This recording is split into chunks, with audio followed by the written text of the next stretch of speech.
Waalaikumsalam. Tadi di peringkat awal, nama saya Samsuri. Di peringkat awal tadi Ustaz ada menyebut bahawa Nabi Ayub tidak hormat Allah. Dia tak nak berdoa kepada Allah.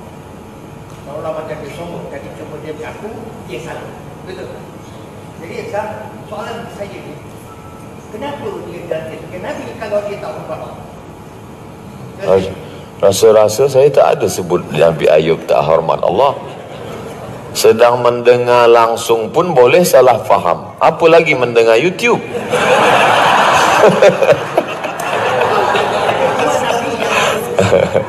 Ada dua Nabi tidak berdoa. Dia cuma mengaku. Mereka malu meminta kepada Allah, malu mengadu kepada Allah. Orang yang malu mengadu kepada Allah itu akhlaknya tinggi. Bukan macam kita sikit-sikit mengadu, demam puyuh pun mengadu.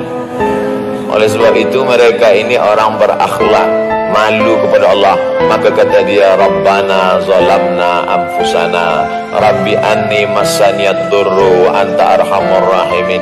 Nabi Nuh alaihissalam, Nabi Nuh manakala nampak dia anak dia akan tenggelam, tak ada dia minta kepada Allah, ya Allah selamatkanlah anakku ya Allah. Tak ada. Cuba cari hadis yang ayat yang menyebutkan ya Allah selamatkan anakku, tak ada. Apa kata Nabi Nuh alaihissalam?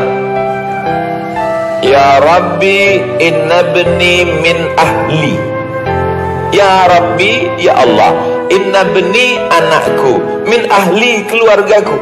Ya Allah, anakku, keluargaku. Tak ada dia cakap selamatkan dia ya Allah. Nabi Nuh malu meminta kepada Allah Subhanahu wa taala. Bila yang di atas kita ni malu, maka kita pun berakhlak, beradab kepada Allah. Jangan memaksa-maksa Allah, tapi kita tetap berdoa mengikut sunnah Nabi Muhammad sallallahu alaihi wasallam. Makanya saya setiap majlis tetap ditutup dengan doa.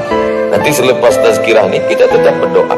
Tazkirah saya ini jangan dipotong, di-cut supaya orang faham secara sempurna. Itulah gunanya kita buka soal jawab. Bayangkan kalau tadi lepas tazkirah kita balik, tak ada soal jawab. Esok keluar di newspaper, Abdul Somad mengajarkan Nabi tak nak berdoa kepada Allah.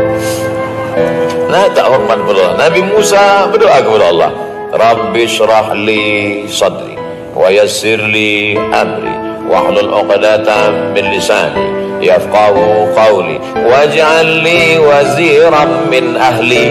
Berikanlah aku seorang yang boleh menolong aku dalam dakwah ini, Harun akhi, Harun saudaraku.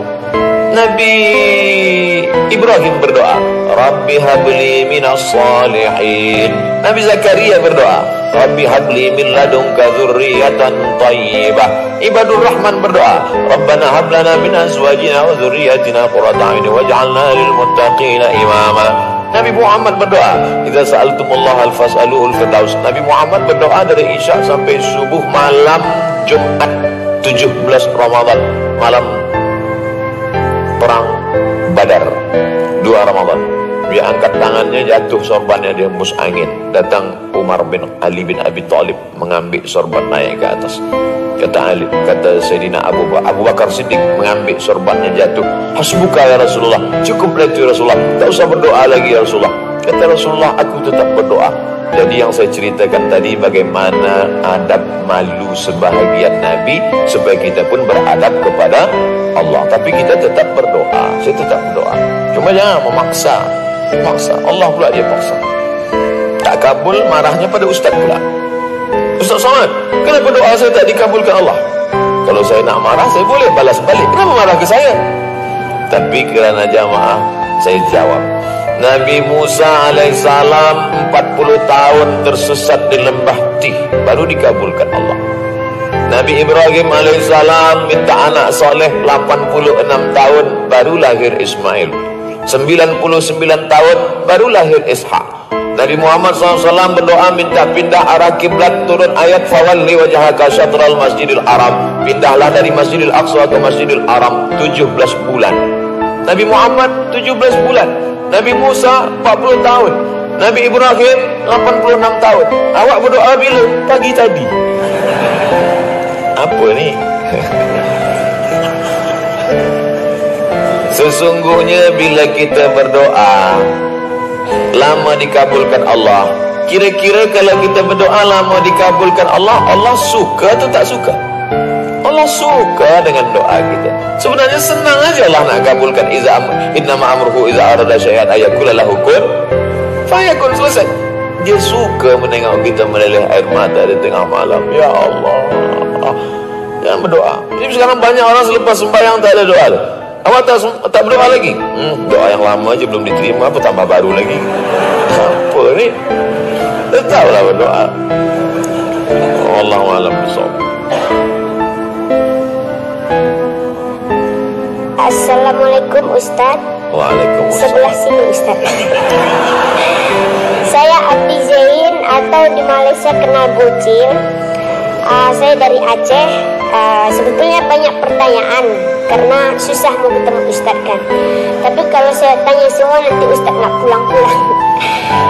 Pertanyaan saya yang pertama, saya selalu lihat ibu saya setiap saya pulang Jumat, dia selalu baru sholat zuhur. Setiap saya pulang Jumat selalu sholat zuhur. Mak, kenapa tunggu saya? Saya bukan tunggu awak, tapi tunggu habis orang Jumat pulang. Sebenarnya setahu saya sehabis azan baru zuhur, ya kan? Nanti kalau saya lambat, mak tak sholat pula, gitu kan? Oke, itu yang pertama. Yang kedua, saya selalu lihat kawan saya setelah kepergian emak dia selalu macam bercakap. Ini pertanyaan dari dia lah. Dia selalu tanya, mak apa kabar? Mak, saya mau kerja dulu. Sekali itu saya tegur, sebetulnya rasanya kurang baik. Untuk meyakinkan itu, macam mana pandangan Ustadz yang Ustadz tahu? Terima kasih. Assalamualaikum. Waalaikumsalam warahmatullahi wabarakatuh. Dulu masa di kampung, selepas balik sembahyang Jumat, masuk ke rumah, baru mak saya sembahyang zuhur. Jadi bukan mak tuan saja, mak saya pun begitu juga. Dari mana mak-mak kita ni dapat kaji ni? Dari guru-guru dia. Sebab guru-guru dia dalam mazhab Syafi'i ini ihtiyat, kehati-hatiannya tinggi. Tuan-tuan guru sekarang berkata bila waktu zuhur dah masuk, sembahyang zuhur lah. Tapi ulama dulu takut dia. Sebab masa itu jam belum ada lagi, tengok matahari kadang-kadang mendung. Dari mana supaya yakin 100% bahawa zuhur sudah masuk, balik mereka sembahyang Jumat baru. Tapi zaman sekarang terbalik. Bila puan tunggu laki dia balik sembahyang Jumat, tak balik-balik sebab dia minum kopi dulu. Zaman dah berganti, zaman dah berubah. Jadi sebenarnya hukum asalnya macam mana Ustaz? Hukum asalnya bila dah masuk azan maka boleh solat zuhur. Guna azan itu dua. Pertama, masuk waktu.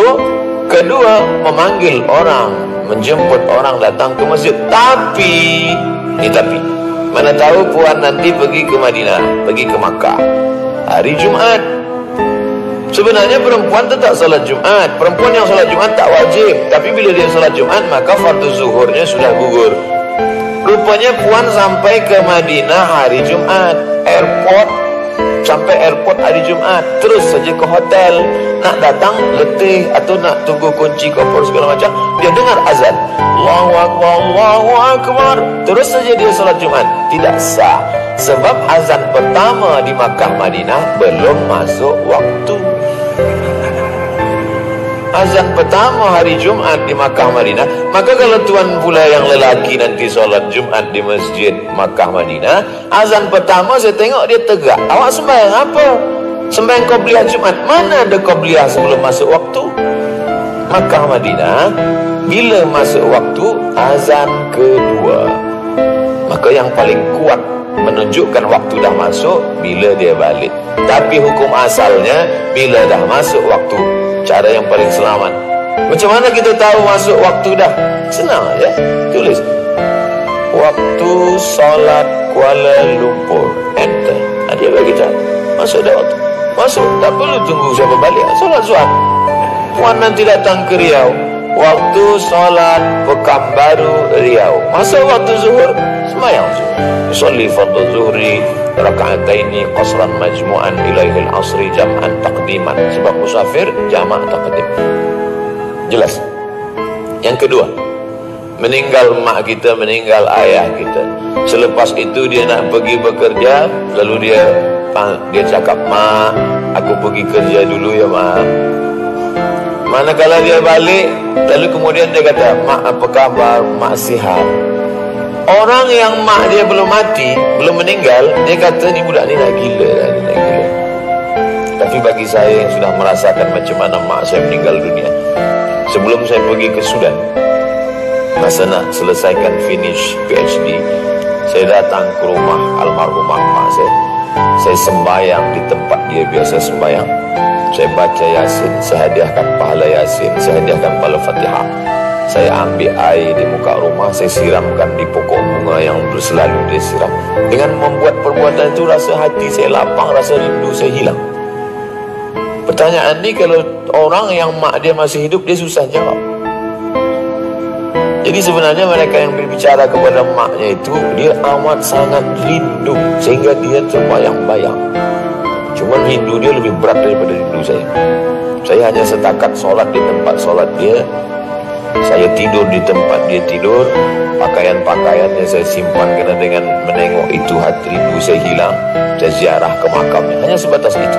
Tapi kalau sampai dia bercakap, mungkin nanti waktu yang akan merubah dia. Sebulan, 2 bulan, 3 bulan, setahun, nanti lama-lama dia akan berubah.